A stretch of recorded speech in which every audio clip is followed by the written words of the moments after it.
Hello students. तो हम आज आपके एग्ज़ाम के लिए बहुत ही इंपॉर्टेंट कॉन्सेप्ट लेकर आए हैं फिजिकल साइंस या फिजिक्स या आप कहें कि पीरियोडिक टेबल से। ठीक है, तो इसमें हम क्या देखने वाले हैं कि एक कोई भी तत्व दिया गया है एक्स और उसका एटॉमिक नंबर या परमाणु संख्या आपको दी गई है जो है 17 या कुछ और भी हो सकती है 15, 16, 18, 20, 25, 35। ठीक है, और आपसे पूछा जा रहा है कि आवर्त सारणी में इसकी स्थिति ज्ञात करें। Find out the place of x17 in the periodic table. तो जब भी हमें स्थिति ज्ञात करने के लिए कहा जाता है पीरियोडिक टेबल में या फिर उसका प्लेस ज्ञात करने के लिए कहा जाता है तो हमें यह समझना है कि हमें उसका पीरियड नंबर और ग्रुप नंबर दोनों ही बताना है कि उस तत्व की आवर्त सारिणी में पीरियड संख्या या आवर्त संख्या क्या होगी और ग्रुप नंबर या वर्ग संख्या क्या होगी। चलिए देख लेते हैं कैसे करेंगे। क्योंकि इसकी परमाणु संख्या जो दी गई है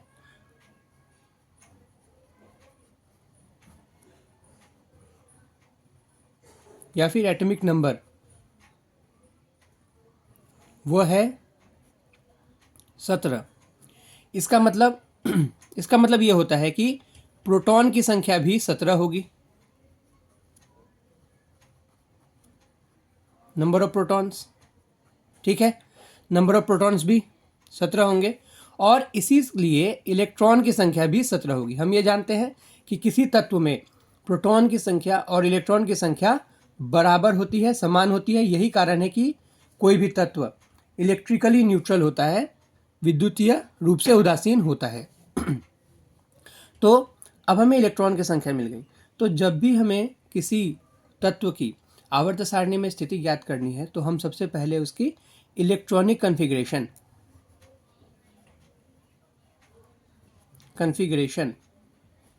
इलेक्ट्रॉनिक कन्फिग्रेशन हम ज्ञात कर लेंगे।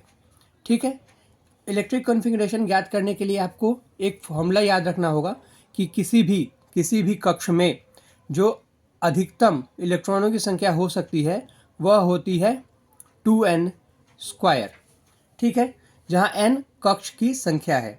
यानी अगर पहला कक्ष है तो 1 का स्क्वायर इंटू 2 यानी कि 2, दूसरे कक्ष में 2 का स्क्वायर इंटू 2 यानी कि 8। इसी प्रकार यह बढ़ती जाती है।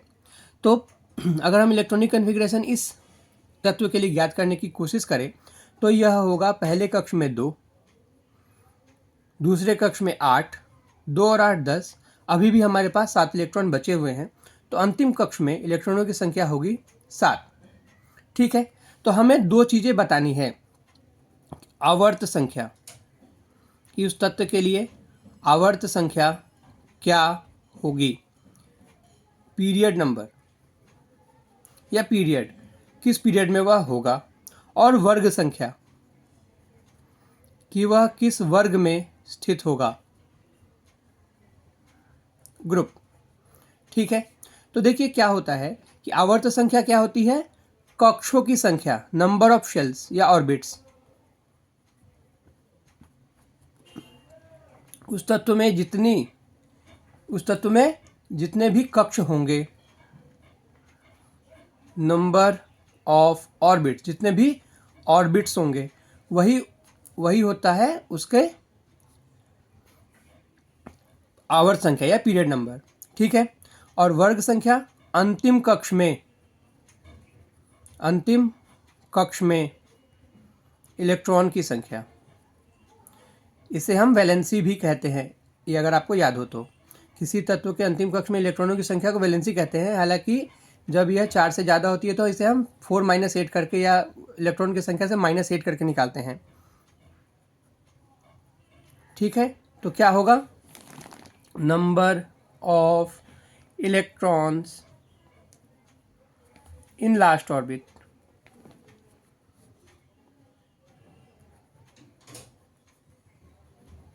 तो देखिए, अब यहाँ अगर कक्षों की संख्या देखी जाए तो यह पहला कक्ष है, यह दूसरा कक्ष है और यह तीसरा कक्ष है। यानी कि कक्षों की कुल संख्या कितनी है, 3। तो यह तत्व x17 यह किस पीरियड में होगा या किस आवर्त में होगा, यह तीसरे आवर्त में होगा। ठीक है, अब वर्ग संख्या, अंतिम कक्ष में इलेक्ट्रॉन की संख्या, तो अंतिम कक्ष में इलेक्ट्रॉनों की संख्या कितनी है, 7। यानी कि यह किस वर्ग में होगा, तो यह 7वें वर्ग में होगा। यानी कि इसकी पोजीशन अगर हम लिखना चाहें तो 3,7 भी लिख सकते हैं, जहां यह 3 पीरियड और यह 7 वर्ग को या ग्रुप को इंडिकेट करता है, दर्शाता है। ठीक है, तो चलिए मिलते हैं अगले कॉन्सेप्ट में। और आपको बताना है कि किसी तत्व जिसका एटॉमिक नंबर 14 है, किसी तत्व जिसका एटॉमिक नंबर 7 है और किसी तत्व जिसका एटॉमिक नंबर 19 है, ये इन तीनों की स्थिति आपको कमेंट में बताना है।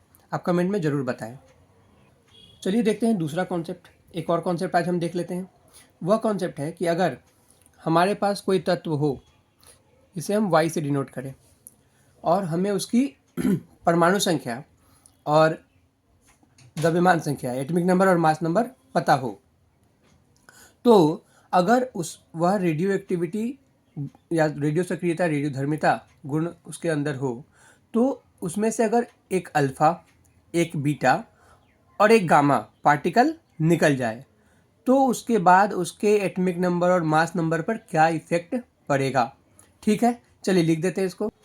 ठीक है, तो ये हमारा क्वेश्चन है, और मान लेते हैं कि यह जो तत्व है उसका परमाणु संख्या 92 और मास यानी एटॉमिक नंबर 92 और द्रव्यमान संख्या 235 है। चलिए इसको और अच्छे से लिख देते हैं। y 92 235। ठीक है, इसमें से अगर एक अल्फ़ा निकल जाए या एक बीटा निकल जाए या एक गामा निकल जाए, तो क्या इम्पैक्ट पड़ेगा, क्या प्रभाव पड़ेगा उनके एटॉमिक नंबर और मास नंबर पे। ठीक है, तो इसके लिए सबसे पहले हमें जानना होगा कि अल्फ़ा होता क्या है। तो हम जानते हैं कि अल्फ़ा 2 प्रोटॉन तथा 2 न्यूट्रॉन से मिलकर बना होता है, इसीलिए इसे हम हीलियम 2+ भी कहते हैं।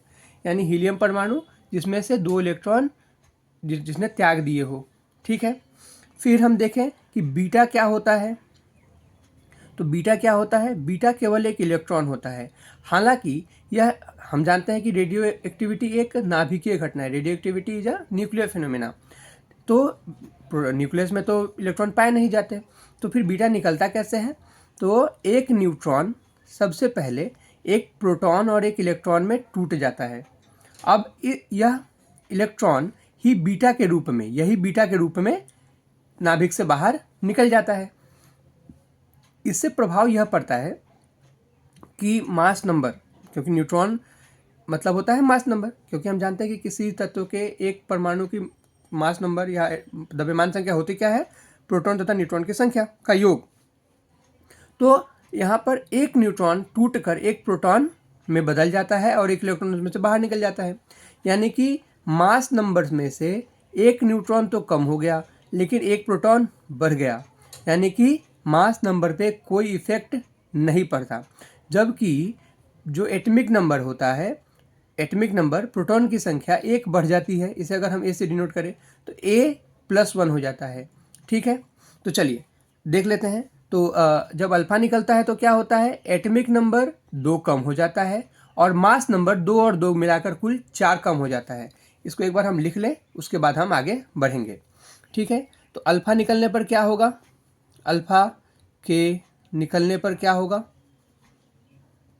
अल्फा के निकलने पर क्या अंतर पड़ने वाला है। एटॉमिक नंबर -2 होगा और मास नंबर -4 होगा। ये बिल्कुल आपको याद रखना है, ये आपको बार बार करना है। एग्जाम में आपको ऐसे भी क्वेश्चन दिया जा सकता है कि इस तत्व से एक के बाद एक 3 अल्फा निकल गए हैं, यानी सीधे 3 अल्फा निकल गए हैं, तो अब एटॉमिक नंबर और मास नंबर पे क्या अंतर पड़ेगा। तो ये बहुत आसान होगा, 2 × 3 यानी 6, एटॉमिक नंबर 6 कम हो जाएगा, -6 हो जाएगा, और मास नंबर 4 × 3 12 कम हो जाएगा। ठीक है, चलिए बीटा के निकलने पर क्या होगा, बीटा के निकलने पर क्या होगा, बीटा के निकलने पर एटॉमिक नंबर +1 हो जाएगा, जबकि mass number no change, mass number में कोई भी चेंज नहीं आएगा। ठीक है, चलिए अब गामा की बात करते हैं। तो गामा होता क्या है, हम जानते हैं कि गामा में कोई भी मास नहीं होता, कोई भी मात्रा नहीं होती, यह केवल और केवल ऊर्जा होती है। इसलिए इसमें एटॉमिक नंबर और मास नंबर दोनों में ही कोई चेंज नहीं आता। चलिए अब देख लेते हैं कि हमें सवाल कैसे बनाना है। तो चलिए कॉन्सेप्ट तो हम समझ चुके हैं। तो अगर हमारे पास y 92 235 हो और उसमें से एक अल्फ़ा निकल जाए माइनस अल्फ़ा, तो हम क्या लिखेंगे, इसे कोई एक और तत्व का नाम दे देंगे, क्योंकि हम जानते हैं कि अगर किसी तत्व के परमाणु संख्या एटॉमिक नंबर में चेंज हो जाए तो वह तत्व बदल जाता है, इसीलिए हम दूसरा तत्व का नाम दे देंगे, y नहीं लिखेंगे अब, ठीक है। और ये हो जाएगा 92 माइनस 2 और ये हो जाएगा 235 माइनस 4, यानी कि यह हो जाएगा, आप सीधे सीधे भी लिख सकते हैं, मैंने आपको यहाँ पर लिख के दिखा दिया ताकि आपको याद रहे कॉन्सेप्ट, 231, ठीक है। चलिए अब देख लेते हैं कि अगर गामा अल्फ़ा की जगह पर बीटा निकला होता तो क्या होती स्थिति, 92 235, चलिए इसे कोई और एक और तत्व का नाम ले लेते हैं, इसे हम नाम दे देते हैं C, ठीक है। और यहाँ अगर बीटा निकला होता तो क्या होता, हमने देखा कि एटॉमिक नंबर एक बढ़ जाएगा 92 + 1, जबकि मास नंबर में कोई भी चेंज नहीं होगा, ठीक है। यानी कि ये हो जाएगा C 93 235, ठीक है। चलिए अगला देख लेते हैं कि अगर गामा निकल जाए तो क्या होगा। तो होगा यह कि तत्व बिल्कुल वही रह जाएगा और ये हो जाएगा 92 235, ठीक है। चलिए अब यहाँ पर क्वेश्चन थोड़ा सा घुमा के भी दिया जा सकता है, जैसे मैंने अभी आपको बताया कि 2 अल्फ़ा या 3 अल्फ़ा एक संग निकल गए, या 2 बीटा या 3 बीटा एक संग निकल गए, ठीक है, ऐसे भी क्वेश्चन दिया जाता है। और कई बार क्वेश्चन आपसे इस प्रकार पूछा जाता है कि जब अल्फ़ा निकल जाएगा तो प्रोटॉन की संख्या, नंबर ऑफ प्रोटॉन और नंबर ऑफ न्यूट्रॉन में क्या डिफरेंस आएगा, या क्या लास्ट में नंबर ऑफ प्रोटॉन और नंबर ऑफ न्यूट्रॉन कितने बच जाएंगे। तो यहाँ से आप देख सकते हैं कि नंबर ऑफ प्रोटॉन कितने होंगे 90, और नंबर ऑफ न्यूट्रॉन अगर आपको निकालने के लिए कहा जाए तो 231 माइनस 90 करके हम ये निकाल सकते हैं, ठीक है। चलिए तो ये आपको याद रखना है कि इस प्रकार से हम निकाल सकते हैं। बहुत अच्छा कॉन्सेप्ट है, आपको याद रखना है, एग्जाम में बहुत ज़्यादा इंपॉर्टेंट है, बहुत बार पूछा जाता है, ठीक है। चलिए मिलते हैं अगले कॉन्सेप्ट में।